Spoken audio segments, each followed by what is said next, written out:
But you talk about the comfortability. Like, why is Jalen so comfortable? Where is this D line? I think that's a good point. I think that's like one of the things too, is like the third down, down on that same end, opposite corner, like the tunnel end, but other side of the field, where the first Brown versus Forbes one-on-one matchup, like no pressure. None whatsoever on that play. And that just lets A.J. Brown go. Forbes keeps dropping until he's 5 yards off the sticks. Brown, hits the comeback. Easy completion on like a 3rd and 13, I think it was. Like that's just too easy, singled up, and there's no pressure. Like, you shouldn't have time to do that. The 4th down that should have been challenged by Rivera, there's no pressure on that. Devontae Smith is able to run around forever. And so, again, it's like the same concept applied to offense. That you're applying to the offense of key situations. Let's even take it out of some of the back end stuff. Yep. Where is the defensive line in key situations? And part of this, like one of the things that I noticed when I went back and rewatched the game, is Jack actually brought a lot more pressure. And you tipped me off to this during the postgame show. This is something you saw live. Like, Jack brought more pressures than I initially realized. Like, Mayo blitzed quite a bit. Jamin blitzed quite a bit. They brought some DBs at times. And this Eagles offensive line plus their entire protection package just identified and stonewalled it. Like, they're so good as a protection unit. But if you're Chase and Montez and John and Duran, like, that's why you're here. You got to be able to bust through that. And in seemingly every key situation, Jalen's able to easily move her. I mean, he's great at it, but he's not as great as he usually is because his knees hurt. And clearly you could see it in the game. He didn't want to run. But he's able to get enough space to make plays with his arm or throw the ball away and avoid big negative plays. And that's good quarterbacking, but good quarterbacking can be overcome by a quick win and a sack or whatever it may be. Yeah, and I think like we could probably do like a whole show on this, like the pressure and like, because I think about what the Jets did, and the Jets brought a lot of pressure on third down. I think Jack, to his credit, did that, and I think it did pay off in certain situations. You're able to get kind of peel the slide off of John Allen. He's able to squeak through and create a pressure. They did some good stuff in that regard, but the problem is you're leveraging the back end so dramatically. And if you don't win relatively quickly, Hurts is going to buy a little time and make a good throw. And I think there was a couple times where I'm like, you could tell Jack maybe wanted to bring a pressure, but was a little bit nervous because St. Juice gets beat he brings a pressure. It's 3rd and 8. I want to say it was in the first quarter, and St. Juice gets beat on the out to A.J. Brown, and it might have made him take the foot off the gas. But I think when they weren't bringing pressure, to your point, the front four was very, very quiet. And this is the best offensive line in football, and I think it shows you what a dominant offensive line can do. Like, really, like very rarely do I say like a group is dominant, but it's not just this team. It's every team they've played. That group has, I don't want to say stood on their head because they're not doing anything that they can't physically do. But Jordan Mailata is one of the best tackles in football. Obviously, Kelsey at center, Landon Dickerson at guard work really well together. And then whoever they plug in at that right guard just seems to play extremely well. And then Lane Johnson. So it's frustrating. I knew that was going to happen. I knew that they weren't going to be able to generate a ton of pressure with the front four. Obviously, when they were able to blitz, the pressure went up. Good job.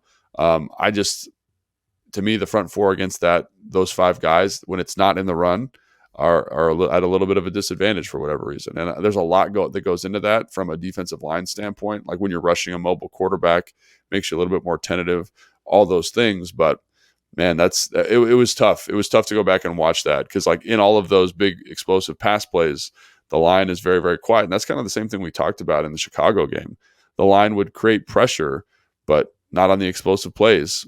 And so what do you do if you're the coach? And if there's one criticism I'd maybe levy against Jack is just like, can the pressure hit a little bit quicker? There were a couple times where they're trying to disguise it, and maybe Philly's going on the quick count, and the rush doesn't quite get started right away. So they're able to kind of sit on the slides, sit on the double teams and pass protection a little bit longer, as opposed to having a bump off right away. And that's something I'd just be like, is that something, if we're self-scouting, that we can get corrected? So I think there's many layers to that. There's good job bringing protection. How do we pressure? How do we maximize those pressures? And then what's the deal with the offensive line in these empty looks, not generating pressure with 4? And I guess you got to give credit to Philly, but I think to your point, you'd like that group to be the group that's been given all this money and all this draft capital. And that being said, like John and Payne had good games. Montez had a pretty solid game. It's just the pressure statistic that we're all kind of hoping for and watching for wasn't there. And I think that's the big thing that's very, very frustrating about this group is in those big moments, like they are very quiet. And, think about one of the things like we were hoping for after the Broncos game, or at least I was hoping for, is that they had found a way to like put their stamp on the game. Here we are, right. Here are these 6 plays where the defensive line took over the game. And I can't think of any plays in this game where that was the case. And that's frustrating. And again, when you're playing against the best O-line in football, that's going to happen. But I think you'd like this group with all this talent to step up and say, we can compete with that group with the offensive line for Philly on a down-to-down basis. Right. It's, is it going to be less successful than it would against, what you'd hope to have seen against the Giants O-line? And frankly, like this defense did a really good job against the Giants O-line. The Giants did a good job play calling to insulate that. Yeah. But you talk about, I think we think of like good O-line play as, they block really well. They don't lose the block. But some of the communication stuff happens quicker versus, Washington with inexperience and not as good of players. When they go to pass off a stunt, it happens slower. And so you see more wins and things like that. Pressures, you cause busts in protection, all that kind of stuff. That doesn't happen against Philly. And you mentioned like a little anecdote real quick is like they are so dialed in. There was a protection, a slide protection to the left. I forget what play it was. Jalen had to throw the ball away. It was the only times where the pressure got home. John Ridgway beats Jason Kelce. It's so much easier to play them if Travis was playing center. I know, it would be way easier. So beats Jason Kelce, and Jason in the play is looking over his shoulder and yelling at Landon Dickerson, walls off Ridgway.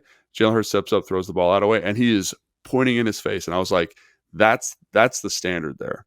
It's like, you were supposed to help me out. Where the hell are you going? Sit your big butt in here and help me out. And I thought like that's what having that like leadership at the center position and a veteran and like with Lane Johnson there, like, that nobody's messing around there. And I just thought, man, that's a pretty cool thing for a vet to be like in the middle of the play, like block your guy, somehow magically make up for the guy's mistake, and then be like, dude, like pull your head out of your butt, get over here and make this block. So yeah. That was also a miraculous job by Jason. He was like 0.1 seconds away from getting called for holding on that, but he lets him go. Yeah. And then like walls him out. Yeah. Yeah. John Ridgway is chasing Jalen Hurts, and that's not a fair race. So, it is what it is. You mentioned Montez has a good game. John has a good game. Duran has a good game. Good game is a relative term here. They all made some plays. John had like 6 pressures in the game per PFF's count. Like John I thought this was one of John's better games. For sure. Duran makes a couple of plays here and there. Montez a couple of plays. You'd obviously hope for a little bit more consistency. I was going to ask you about Chase's game anyway, even before you didn't say him there, because to me, this was one of Chase's worst games in a while from what I was able to see. Yeah. He's been so dominant as a pass rusher. You don't get that. And I think that the bad stuff that you've seen from him, the lack of effort on a lot of the run plays, or like if the play's not right at him, is he going to go pursue it with a relentless type of play that you want to see from an elite player?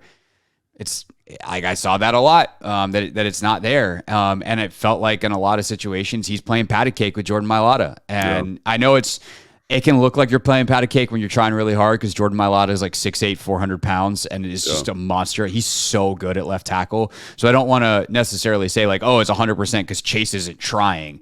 Yeah. Because sometimes Jordan Mailata just makes you look that way. But like, to me, that was not a good Chase Young game. I'm curious what you saw. Yeah, and this is a weird thing, and this is something that like maybe we should like do some research on and watch a little bit of film on. But for whatever reason, there's like a level of pass rusher, right? And so you like Nick Bosa, Micah Parsons, whatever, they'll be dominant against a certain caliber of tackle, like dominant. They'll win, 30% of their rushes. They're very disruptive in the game. And then when they get into like the top 3, 4, 5 guys, so we're talking Lane Johnson, Tristan Wirfs, Trent Williams, that type of guy, they just become like regular pass rushers. And I feel like that with Chase in the first matchup, like he had a pressure on Mailata, and Mailata hadn't given up a pressure the whole year, or he had a sack, maybe sack or pressure, I don't remember, but it was one pressure, one play in 60 snaps, 30 pass rush attempts. And so I do think there was a little bit of like Mailata's got his number. Lane Johnson has Montez's number. Like when I look at how Lane sets and the type of rusher he's going to play well against, he's going to play well against Montez. They invite these bull rushes. They sit on the inside move. Like that's what Chase wants to do. And you watch how Mailata set Chase today or yesterday or Sunday. He's setting for the inside move. He's waiting very patiently, and Chase just didn't have an answer. And so with these really good tackles who are really well prepared, they know what to take away. It's like, pitchers in baseball, I'm sure to a certain extent, it's like, you want to hit the fastball? I'm not going to give you a fastball. I'm not going to give you an overset. I'm not going to do it. You're going to have to beat me with something else. And that's what they did. And Chase, again, like didn't show up. I think credit to Mailata, but also I don't think it's a coincidence that when Casey and James come in and they're playing with a little better effort, it kind of, you can see it when you're watching film. It like not sparks the defense. That's an exaggeration, but it does stuff to the tackle because they're working, they're in the down. You can tell the tackle's a little bit more stressed. They've got to play the down a little bit longer, as opposed to Chase, who, when Mailata gets him shut off, gets the move shut off, it's a little bit there. Yeah, it's a little bit quiet. It's a little bit, it kind of turns into like a bull rush. And when I look at some of the best passers, I do a lot of defensive line evaluation because I give advice to guys on pass rushing. The best pass rushers stay active late in the down because you don't know, right? Like there was a couple situations, the one to Forbes, or the ball that was completed on Forbes on the comeback that you described earlier, where that's like a 3.5 second drop back. And if you just stay active a little bit longer in your rush, I'm not saying you're going to get a sack, but you might disrupt the throw. And I think that's the thing. Like Allen did a great job in this game.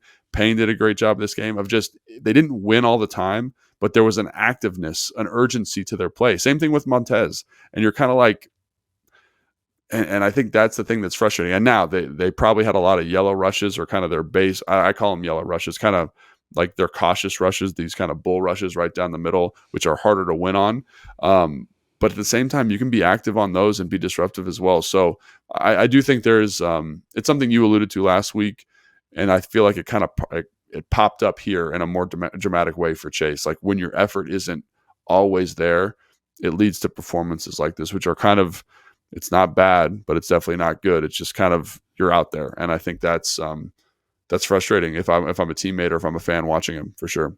If you're elite, you can't give up on a play after your first move doesn't work. 100%. Like, especially at that position, one of the most elite traits you can have is relentlessness. Yeah. And, you watch Micah Parsons play, that dude is an animal. Mm-hmm. And Nick Bosa, same thing. Nick Bosa. I mean, Joey TJ Bosa. Watt, Myles Garrett. Yeah. Oh, God. Like, I mean, that was JJ Watt. Was he 4-time defensive player of the year? Like, that was JJ. Yeah. The elite guys have that, and Chase has not demonstrated it. It might be within him. An urgency. There's an urgency to their play, because it's really like, you're not going to win clean as a pass rusher all the time. Like, let's say you end up with 12 sacks on the year. 4 of them might be just cleanup sacks. Someone else gets a pressure and you're just working. Right. You just keep working and you get the sack. That was Montez's sack in the game. Duran missed, but it disrupted the play, and Montez was able to go, okay, I'm going to go tap Jalen on the shoulder as he falls down, and I get credit for the sack. And Casey's sack was very similar. It's like he flushes, him and Montez go high, they flush him out to the right, and Casey just works.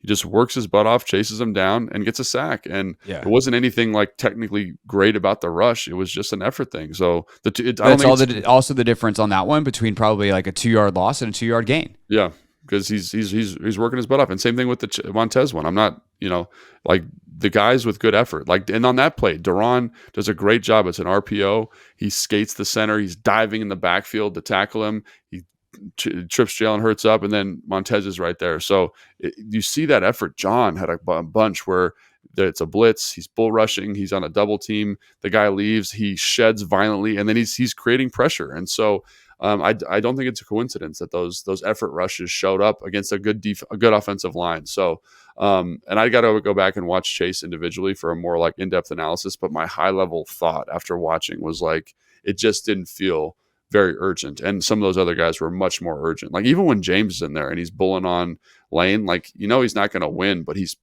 you can tell Lane is having to play the whole down. And I think there's value there as a guy of a fan of football and a fan of pass rush. Like there's value there for sure.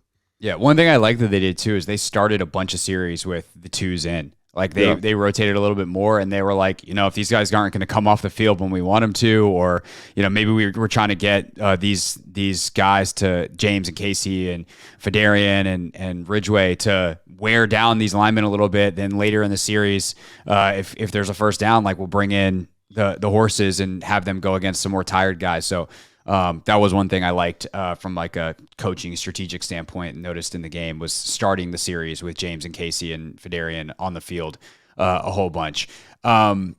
Anything else from the I mean, we haven't really talked. I don't know what there's to say about the coverage stuff. Like guys got to make plays. Yeah, guys got to make plays. And I thought there was I appreciate what Jack was trying to do. Right. And I just think like when there's that matchup, like, maybe you got to do something different from a man standpoint. And I guess we should talk about Emmanuel getting matched up on AJ Brown multiple times at big spots, because that seems like a decision that gets made that is preventable, that you should just not do that. Yeah, and I got to go back and watch those specifically. Like I don't even know what personnel they're in, honestly. I don't know where Fuller's playing. I don't know where St. Juice is playing. But a couple things that stuck out to me. I thought there was some. You mentioned in the pregame that they were going to miss Cody Barton. And I felt like there was a couple of Tampa 2 looks or just straight 2 looks where Mayo's the coverage guy and Mayo's doing everything he can. He's open to the 3 receiver side and he's playing with vision on the quarterback. And those are plays where Barton probably gets a little bit more depth.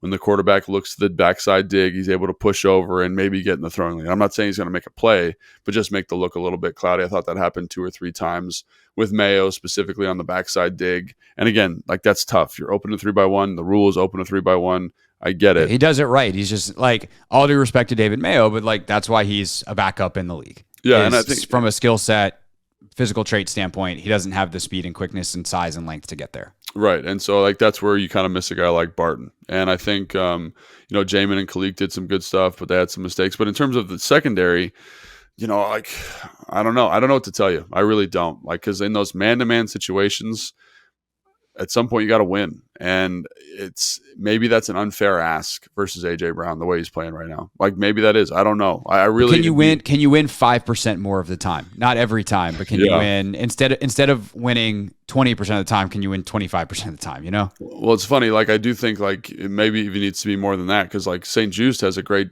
job on Devontae Smith. I think it was a cover 2 look. He gets hands on, winds him to the sideline, and Hurts wants to throw the out so bad, but St. Juice has just gloved him up, and he's got to move. He's got to move on to his next target. They got to pressure us to throw the ball away. And I think to myself, like, like there are plays like that for the secondary in throughout the game, but it really comes down to like I'm trying to think. It's the one to Devontae Smith on 4th and 4. It's the touchdown to AJ Brown. It's the big completion on Forbes that ends up being a touchdown in the Tampa 2. And like that's really what it comes down to. Like I think the down-to-down defense is pretty good. Like they're in pretty good spots, but like that's the nature of defense. Is like you could watch, let's say it's 70 clips, like 55 of them are pretty good, and then there's like 15 where you're like, damn, like those negatively impact the outcome of the game. And I think that's something that I have a really hard time with as an offensive player, like negotiating, because even when I'm watching defense, I'm like, this play happens or this third down happens because the offense doesn't execute well. And like I just think that's the nature of defense now. Like it's really so reliant on the level of offense you're playing, which is one of the reasons I think they'll play better against Seattle. I think they'll play better against New England the next couple of weeks, because those offenses aren't quite as good as Philly. But man, like it's really hard. And you've brought this up, like defenses are playing better now in the NFL. They're kind of dictating more to offenses. But the best year defenses have had in the NFL in a long time. And that could be spuriously correlated to this is also a year where there's more young quarterbacks starting than ever before. But for whatever reason, our defense is not playing as well. And I do think it's because they've played some really good quarterbacks. And I just think I think there's a really good correlation or causation there between the caliber of quarterback, the caliber of offense, and the defensive production. But to your point, like, you got to make plays. You have to make plays, and I don't know how to do that. I wish there was some layered, nuanced analysis here.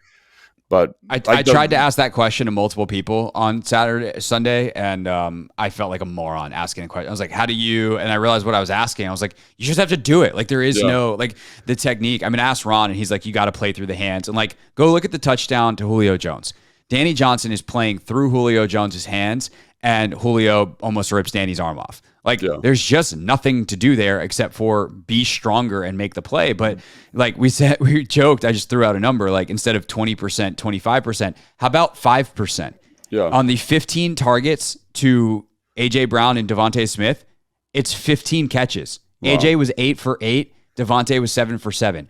Literally make a play, and you have a better performance. Like, that is what we're talking about here. Those are a lot of those are contested catches. Like, well, that's what I'm saying is, like, you're in position, but you have to make the play, and they've got to figure out how to do that. Yeah, the one I would say that is obviously the one in the end zone with St. Juste. I don't know what you do there. I think that's Forbes crazy. On the comeback. I think if the pressure's a little bit better, that's a more competitive down for him. The one that really bothers me was the 2-man, because you're basically in a double team on A.J. Brown. Basically, it ends up playing that way, and there's no hit on him from the safety. Like, Forbes is up there trying to make a play. Like, that ball should come out. I think if that's Cam Curl, I think that ball comes out. And so that's, again, 2 young players against a very good player. And that's tough, man. It's really frustrating. I don't know if you can hear my frustration. It's frustrating to watch that, because you're like, I don't know what you would do differently. Do you call different defenses? Because Jack was pretty in and out. They played man, they played 2, they played 3. They did some different stuff. And, when they were in 2, they were kind of exploiting the middle of the field. And, we talked about Mayo and his ability to do the correct thing, but not the ability to do that next level thing and protect that dig throw. And I'm not saying Cody could have done it either, but at least maybe the window's a little bit cloudier. Yeah, it's harder. And in coverage, there was so many issues and a lot of space, and don't really have a good answer for it, honestly.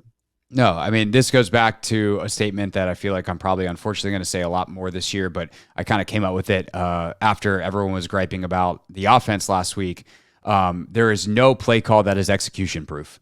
Like, there just isn't. Like, eventually you have to execute, and executing could be making the throw, making the right read, swiping the ball out. Like, it's all those things. It's the throwing, the catching, the blocking, the tackling, the fundamentals of the sport. And there is no play that is execution proof. There are some plays that are easier perhaps for certain players to execute than others. Right. Maybe you're in a better position. You prevent the throw in the first place, and we could go super deep. We'd have to watch every play again 4 more times to, like, really probably understand that. But realistically, like, when guys are in that good of position, and you have, like, let's say 12 of those 15 plays to Brown and Smith are contested, something like that. Yeah. Like, you just got to have dudes making plays. And also to that point, though, like, if you're in the right coverage, does Devontae Smith get that touchdown at the end of the game? Like, that to me is maybe a bigger one, is what is in your control, and it's your attention to detail, like your mental acuity. And that's one where they weren't on the same page, and it ends up being a big play. And that's something we said you had to avoid. And because, again, A.J. Brown, he's going to make his plays. Like, he's playing like one of the best receivers in football right now. That, I think, if I was going to point to one thing, maybe you can't coach the catch point, but man, we can make sure we're in cover 2 when we're in cover 2 and limit that throw. And who knows what happens? Maybe I think that was like 2nd and 15 on that play, or 2nd and 18. So then you're in a nice 3rd down situation. You're not really in field goal range. You give the ball back to your offense. It's 24-17, or 24-20, or 24-20, even if they kick the field goal. And that's a totally different dynamic to that game off of a coverage bust. And we're not talking about the defense in the same way, because they were able to make 3 red zone stops in that game. And that's good football, and that's what you're looking for. But one comes on a mental mistake. So I would say maybe you can't coach the physical stuff, but you can coach the mental stuff, and we can make sure we're on the same page. And again, it's one play where there was a glaring mental mistake, but that in a game like this where it's close against a good football team, like, that's a big deal.